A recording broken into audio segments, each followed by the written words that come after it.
আমরা প্রায় শুনি আমাদের পরিবারের উপরে, পরিবারের বিভিন্ন সদস্যদের উপরে, শিশুদের উপরে, আমাদের নিজেদের উপরে দুষ্ট জিনে আক্রমণ করে, শয়তানে আক্রমণ করে, শয়তান স্পর্শ করে পাগলের মতো করে ফেলে, সাধারণ জীবনযাপনকে ব্যাহত করে দেয় এবং আমাদেরকে কষ্ট দেয়, অনিষ্ট করে, ক্ষতি করে। জিনের ক্ষতি, অনিষ্ট, দুষ্ট জিনের আক্রমণ থেকে বাঁচার জন্য কোরআন এবং সুন্নাহ অনুযায়ী বেশ কিছু আমল আছে। এরকম 12টি আমলের কথা আজ আমরা বলবো, যে আমলগুলো করার মাধ্যমে দুষ্ট জিনের আক্রমণ থেকে আমরা নিজেরা বাঁচতে পারবো, নিজেদের শিশু এবং পরিবারের সদস্য অন্যদেরকে আমরা আত্মরক্ষার ব্যবস্থা বাতলে দিতে পারবো ইনশাআল্লাহ। নাম্বার 1, 5 ওয়াক্ত সালাত সময় মতো সঠিকভাবে আদায় করতে হবে। 5 ওয়াক্ত সালাতের পাশাপাশি পরিপূর্ণভাবে ইসলামের উপরে চলার চেষ্টা করতে হবে, তাকওয়ার উপরে চলার চেষ্টা করতে হবে। তাহলে আল্লাহ তাআলা শয়তান থেকে আপনাকে বাঁচাবেন, রক্ষা করবেন।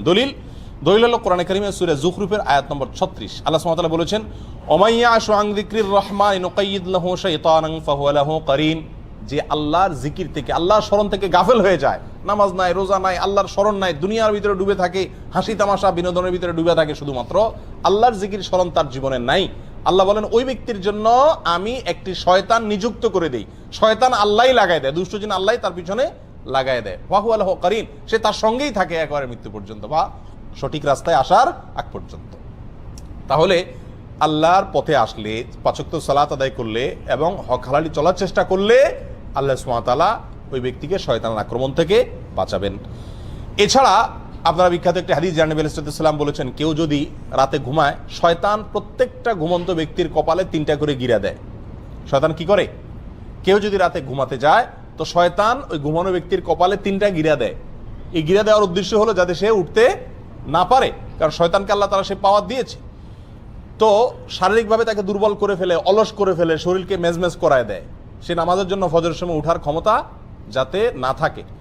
তখন সাহস করে ইমানি শক্তির বলে বলিয়ান হয়ে যদি কেউ উঠতে পারে, একটা গিরা খুলে যায়, এরপরে অজু করে নামাজ পড়তে গেলে বাকি গিরাগুলো খুলে যায়। খেয়াল করে দেখবেন যে ফজর নামাজ যদি পড়তে যান, ঘুম থেকে উঠে অজু করে, শরীরের ভিতরে যে একটা অলসতা ছিল পুরাটাই কেটে যায়, কারণ যে গিরাগুলো সব খুলে গেছে। তাহলে 5 ওয়াক্ত সালাতের মাধ্যমে কি করা যায়? শয়তানের আক্রমণ থেকে রক্ষা পাওয়া যায়। দ্বিতীয় করণীয় হলো, সকাল সন্ধ্যায় নবী আলাইহিস সালাম বহুত গুরুত্বপূর্ণ জিকির এবং দোয়া শিখাইছেন। নিয়মিত যদি কোনো পরিবারের সদস্যরা সকাল সন্ধ্যার এই দোয়াগুলো সব সময় করে, কোনো কষ্টের বিষয় না, খুব সহজ, তাহলে ওই পরিবারের সদস্যদেরকে আল্লাহ তাআলা জিনের আক্রমণ থেকে কি করেন? বাঁচান। সকাল সন্ধ্যার দোয়া অনেক, সেখান থেকে আমরা কয়েকটা এই সংক্রান্ত সরাসরি এই জিন বা দুষ্ট জিনের ক্ষতি থেকে বাঁচার জন্য যেগুলো কার্যকর, সেরকম কয়েকটি দোয়ার কথা বলবো। এর ভিতরে একটা দোয়া হলো, আউযু বিকালিমাতিল্লাহি তাম্মাতি মিন শাররি মা খালাক। অর্থাৎ আমি আশ্রয় চাই আল্লাহর পূর্ণাঙ্গ কালিমার, পূর্ণাঙ্গ বাক্যের মাধ্যমে আল্লাহ যত সৃষ্টি করেছেন ক্ষতিকর বস্তু, সেগুলোর ক্ষতি থেকে। তাহলে দুষ্ট জিনও আল্লাহর ক্ষতিকর সৃষ্টি, বা সে আমার ক্ষতি করতে পারে, তার ক্ষতি থেকে আল্লাহর কাছে আশ্রয় চাইলাম। এই দোয়াটি যদি 3 বার সকাল এবং সন্ধ্যা পাঠ করে, সহিহ মুসলিম হাদিসে আসছে, আরো অন্য হাদিসের কিতাবে আসছে, আল্লাহ তাআলা সারাদিন সারা রাত ওই ব্যক্তিকে সব ধরনের বস্তুর ক্ষতি থেকে, জিনের দুষ্ট জিনের ক্ষতি থেকে আল্লাহ তাআলা কি করবেন? রক্ষা করবেন। একই দোয়া সফরে গেলে, বিভিন্ন জায়গায়, নতুন কোনো জায়গায় গেলেও পড়ার কথা বলা আছে। তাহলে ওই জায়গায় অবস্থানরত জিন বা দুষ্ট কোনো শয়তান আপনাকে কি করতে পারবে না? আক্রমণ করতে পারবে না। আপনার পরিবারকে আল্লাহ বাঁচাবেন। আর এমনিও সাধারণ অবস্থাতে দোয়া বেশি বেশি পড়া উচিত, বিশেষ করে বাচ্চাদেরকে দোয়া পড়ে ফু দেওয়া উচিত। আউযু বিকালিমাতিল্লাহি তাম্মাতি মিন শাররি মা খালাক, 3 বার সকাল, 3 বার সন্ধ্যায়। সকাল সন্ধ্যা পাঠযোগ্য দ্বিতীয় আরেকটি আমল হলো আয়াতুল কুরসি পাঠ করা। আয়াতুল কুরসি এমন একটি আমল, নগদ ফায়দা হয় জিনের রোগীকে এই আয়াতুল কুরসি পড়ে ঝাড়ফুঁক করলে, এবং এটা বিশেষ ব্যক্তিরাই করতে হবে এমন কোনো কথা নাই, বরং আমরা সবাই করতে পারি। নবী আলাইহিস সালাম আমাদের সবার জন্য শিখাইছেন, বলে দেন নাই যে শুধুমাত্র যারা ঝাড়ফুঁক করে তারাই করবে, যার কারণে আমরা সবাই এই আমলগুলো করতে পারি। আয়াতুল কুরসি এটা 3 সময় বিশেষভাবে পড়ার কথা আছে। এক হলো সকাল এবং সন্ধ্যায়, আরেকটা হলো যে 5 ওয়াক্ত নামাজের পরে একবার করে, আরেকটা হলো শোয়ার সময়। শোয়ার সময় যদি কেউ আয়াতুল কুরসি পড়ে, তো আল্লাহ সুবহানাহু ওয়া তাআলা তাকে সারা রাত শয়তানের আক্রমণ থেকে বাঁচায় রাখেন। এবারে একটা মজার ঘটনা বর্ণিত আছে আবু হুরায়রা রাদিয়াল্লাহু তাআলা আনহু থেকে। আবু হুরায়রা রাদিয়াল্লাহু তাআলা আনহুকে রাসূল আকরাম সাল্লাল্লাহু আলাইহি ওয়াসাল্লাম একবার যাকাতের মাল পাহারাদারি করার জন্য রাতে নাইট গার্ড হিসাবে নিয়োগ দিলেন। তিনি রাতে পাহারাদারি করতেছিলেন, হঠাৎ করে ওই মাল পাহারাদারি করার অবস্থায় দেখলেন যে একটা লোক আসলো, আয়সা ওখান থেকে কিছু মাল নিয়ে চলে যাচ্ছে। তিনি খপ করে ধরলেন, ধরে বললেন, এই মিয়া, যাকাতের মাল থেকে তুমি চুরি করতেছো? তখন বললো যে, ভাই আমি খুব গরিব মানুষ, আমার বাচ্চা কাচ্চা খাইতে পায় না, আমার ছেড়ে দেন, আমি খুব কষ্টে আছি। ওনার দয়া হয়েছে, ছেড়ে দিছে। পরের দিন তিনি রাসূলুল্লাহ আকরাম সাল্লাল্লাহু আলাইহি ওয়াসাল্লামের কাছে ঘটনাটা বলার পর রাসূলুল্লাহ আকরাম সাল্লাল্লাহু আলাইহি ওয়াসাল্লাম বললেন, ওই লোকটা তোমার মিথ্যা কথা বলছে, সে দেখবে আবার আসবে। ঠিকই পরের দিন আবার আসছে এবং একইভাবে একই সে সুর তুলছে। তখন তিনি খুব শক্তভাবে ধরলেন, আবার সে অনুনয় করার পরে ওনার দিলেন মায়া হলো, ছেড়ে দিলেন। পরের দিন রাসূলুল্লাহ আকরাম সাল্লাল্লাহু আলাইহি ওয়াসাল্লামের কাছে যাওয়ার পরে আবার বললেন, ইয়া রাসূলুল্লাহ, একইভাবে আসছে। রাসূলুল্লাহ আকরাম সাল্লাল্লাহু আলাইহি ওয়াসাল্লাম বললেন যে কি বলছে, বলে এটা বলছে। তখন তিনি বললেন যে সে মিথ্যা কথা বলছে, আবার আসবে। 3 নম্বর দিন আবার আসছে। আসলে আবু রাদিয়াল্লাহু তাআলা এইবার ধরছে ভালো করে, জাবড়ায় তোমার আজকে আর ছাড়তেছি না, আমি রাসূলুল্লাহ আকরাম সাল্লাল্লাহু আলাইহি ওয়াসাল্লাম নিয়েই ছাড়বো আজকে তোমাকে, মিথ্যা কথা বলো প্রতিদিন তুমি। তখন সে বলতেছে, ভাই আমি তোমাকে একটা খুব বড় গুরুত্বপূর্ণ জিনিস শিখাই দেব, আত্মরক্ষার জন্য বিরাট একটা সূত্র তোমাকে বলে দিব, তুমি আমাকে সেই বিনিময়ে ছেড়ে দাও। তো বললেন যে কি বলে দিবা বলো দেখি। তখন এই লোকটা বললো যে দেখো, তুমি যদি প্রতিদিন রাতে শোয়ার সময় আয়াতুল কুরসি পড়ো আর পড়ে ঘুমাও, তো শয়তান তোমাকে অ্যাটাক করতে পারবে না, আল্লাহ তাআলা তোমাকে হেফাজত করবেন ফেরেশতাদের মাধ্যমে, আল্লাহ তাআলা তোমাকে হেফাজত করবেন। এই কথা শোনার পরে আবু রাদিয়াল্লাহু চিন্তা করছেন যে একটা ভালো জিনিস শিখেছে যখন ছেড়ে দিস। তখন পরের দিন যাওয়ার পরে নবী আলাইহিস সালাম জিজ্ঞেস করলেন, কি খবর তোমার আসামির? আবু হুরায়রা বললেন, ইয়া রাসূলুল্লাহ, আসামি তো আবারও আসছে, আবারও ধরছি, তবে সে আমার একটা জিনিস শিখাইছে, এই জন্য তারা ছেড়ে দিছি। রাসূলুল্লাহ আকরাম সাল্লাল্লাহু আলাইহি ওয়াসাল্লাম বলেন যে কি শিখাইছে? বলেন যে এই জিনিস বলছে। তখন রাসূলুল্লাহ আকরাম সাল্লাল্লাহু আলাইহি ওয়াসাল্লাম বলছেন যে দেখো, ও হলো শয়তান, ও তো সত্য কথা কখনো বলে না, তবে এই কথাটা সত্য বলছে, এটা ঠিকই বলছে যে আয়াতুল কুরসি বললে সে তোমার ক্ষতি করতে পারবে না, এই চুরি দাড়ি যা দেখতেছো এই সব ক্ষতি থেকে বাঁচতে পারবা আয়াতুল কুরসি রাত্রে পড়লে। এটা মহৌষধের মতো কাজ করে। আর সকাল সন্ধ্যা আয়াতুল কুরসির ভরও হাদিসের ভিতরে বর্ণিত আছে, যে ব্যক্তি আয়াতুল কুরসি সকাল এবং সন্ধ্যায় একবার করে পড়বে, আল্লাহ সুবহানাহু ওয়া তাআলা শয়তান থেকে রক্ষা করবেন। তারগীব এবং তারহিবে হাদিসটি বর্ণিত হয়েছে। আর 5 ওয়াক্ত সালাতের পরেও আছে। অতএব আয়াতুল কুরসি পড়বো। সকাল সন্ধ্যা আমলের ভিতরে আরেকটি আমল আছে, যে আমলটি হলো সূরা ইখলাস 3 বার, সূরা ফালাক 3 বার, সূরা নাস 3 বার। এগুলো 3 বার যদি পাঠ করা হয় সকালে এবং সন্ধ্যায়, আল্লাহ তাআলা সব কিছুর ক্ষতি থেকে বাঁচায় রাখেন। সুনান আবু দাউদ এবং তিরমিজিতে হাদিসটি বর্ণিত হয়েছে।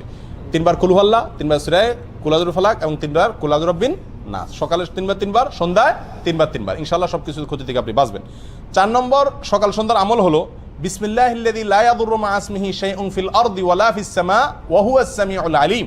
এই দোয়াটি সকালে 3 বার, সন্ধ্যায় 3 বার পাঠ করা। দোয়ার অর্থ হলো, ওই আল্লাহর নামে আমি শুরু করতেছি সকাল বা সন্ধ্যা, যে আল্লাহর নামে কোনো কিছু কোনো ক্ষতি করতে পারে না। এই দোয়া সকালে 3 বার, সন্ধ্যায় 3 বার পাঠ করলো, আল্লাহ তাআলা হেফাজত করেন। তাহলে সকাল সন্ধ্যার দোয়াগুলো পাঠ করলে জিনের, দুষ্ট জিনের আক্রমণ থেকে বাঁচা যায়। বিশেষ করে এই 4টি দোয়ার কথা বললাম। তাহলে 2টি আমল গেল। 1 নম্বর আমল হলো যে 5 ওয়াক্ত নামাজ এবং হক হালালি তাকওয়ার উপরে চলার চেষ্টা করা। 2 নম্বর আমল হলো সকাল সন্ধ্যার দোয়াগুলো নিয়মিত পড়ার চেষ্টা করা, বিশেষ করে এই দোয়াগুলো। 3 নম্বর আমলে আসি। 3 নম্বর আমল হলো খাবার গ্রহণ করার সময় বিসমিল্লাহ পাঠ করা। কারণ হাদিসে আসছে, নবী আলাইহিস সালাম বলেছেন, সহিহ মুসলিমে বর্ণিত হয়েছে, যদি কেউ খাদ্য গ্রহণের সময় বিসমিল্লাহ না বলে, তখন শয়তান ওই তার খাবারে যোগ দেয় এবং তার সঙ্গে খাবারে অংশগ্রহণ করে। তাহলে শয়তান থেকে, আপনার খাবার থেকে বাঁচাইতে চাইলে খাবার শুরুতে কি পড়তে হবে? বিসমিল্লাহ। এবং সবাইকে এটা শিখাইতে হবে পরিবারের, যে বিসমিল্লাহ ছাড়া কোনো খাবার শুরু করা যাবে না। একইভাবে ঘরে প্রবেশের সময় বিসমিল্লাহ পড়ে প্রবেশ করতে হবে, কারণ এই বিষয়ে হাদিসে বর্ণিত হয়েছে, নবী আলাইহিস সালাম বলেছেন যে ঘরে ঢোকার সময় যদি কেউ বিসমিল্লাহ বলতে ভুলে যায়, তখন শয়তানের দলনেতা বলে যে এই বাসায় আজকে থাকার এবং রাত্রে এদের সাথে খাওয়ার সুযোগ হয়ে গেল, ঢুকো সবাই। দলে দলে আপনার সাথে শয়তান ঢুকে পড়ে এবং আপনার ক্ষতি করে। আর যদি বিসমিল্লাহ কেউ পড়ে, তখন শয়তান আর তার দলনেতারা বলে যে আজকে এই বাসায় থাকার এবং খাওয়ার সুযোগ হইল আর না। এই জন্য বাসায় যতজন ঢুকবে, যে কোনো রুমে থাকবেন, আপনি ঢুকার সময় কি পড়বেন? বিসমিল্লাহ পড়বেন। 4 নম্বর আমল হলো হাই আসলে হাত দেওয়া বা কিছু দিয়ে মুখ ঢাকা। এটা পরীক্ষিত, যাদেরকে জিনে আক্রমণ করে এরকম বহু রোগীকে দেখেছি আমরা, যে তারা বেশি বেশি হাই তোলে ওই সুযোগে জিন বা দুষ্ট জিন, শয়তান মানুষের শরীরে প্রবেশ করে মানুষের ক্ষতি করার চেষ্টা করে। এই জন্য হাই তোলার সময় হাত দিতে হবে। নবী আলাইহিস সালাম এটা শিখাইছেন, সহিহ মুসলিম, আবু দাউদে হাদিসটি বর্ণিত হয়েছে। তোমাদের কেউ যদি হাই তোলে, সেই জন্য তার মুখে হাত দিয়ে বা কোনো কিছু দিয়ে বাধা দেয়, কারণ হাই তোলার সময় শয়তান প্রবেশ করে। তাহলে হাই তোলার সময় হাত দিতে হবে। 5 নম্বর আমল হলো ঘুম থেকে উঠার পর অজু করার সময় নাকে পানি দিয়ে নাক ঝাড়া। কারণ হাদিসে আসছে, রাত্রে যখন মানুষ ঘুমায়, নাকের বাঁশির ভেতরে শয়তান গিয়ে বাসা বাঁধে। যদি নাকে পানি দিয়ে ঝাড়ে 3 বার, তখন সে বের হয়ে যেতে বাধ্য হয়। 6 নম্বর আমল হলো শয়তান এবং দুষ্টজিনের আক্রমণ থেকে বাঁচার জন্য পরিষ্কার পরিচ্ছন্নতা অবলম্বন করা। কারণ অপরিষ্কার এবং নোংরা জায়গায় শয়তানের অবস্থান থাকে। এ বিষয়ে বিভিন্ন বর্ণনা পাওয়া যায় এবং আল্লামা ইবনে তাইমিয়া রাহিমাহুল্লাহ বলেছেন, সাধারণত দুষ্ট জিনেরা ময়লা আবর্জনা, মলমূত্র ত্যাগের খারাপ জায়গা এগুলোতে থাকে। বাসা বাড়িতে মলমূত্রের গন্ধ, পোলাপানের মলমূত্র হোক আর বড়দের হোক, এরকম যদি থাকে এবং ময়লা আবর্জনা পড়ে থাকে, এবং সেগুলো ফালাই না হয় সময় মতো, তাহলে সেখানে শয়তান বা দুষ্ট জিন বাসা বাঁধে। এই জন্য ওখান থেকে পরিষ্কার, ঘরবাড়িকে এগুলো থেকে পরিষ্কার রাখতে হবে। 7 নম্বর আমল হলো পেশাব পায়খানা দুষ্ট জিনের বড় একটা আখড়া।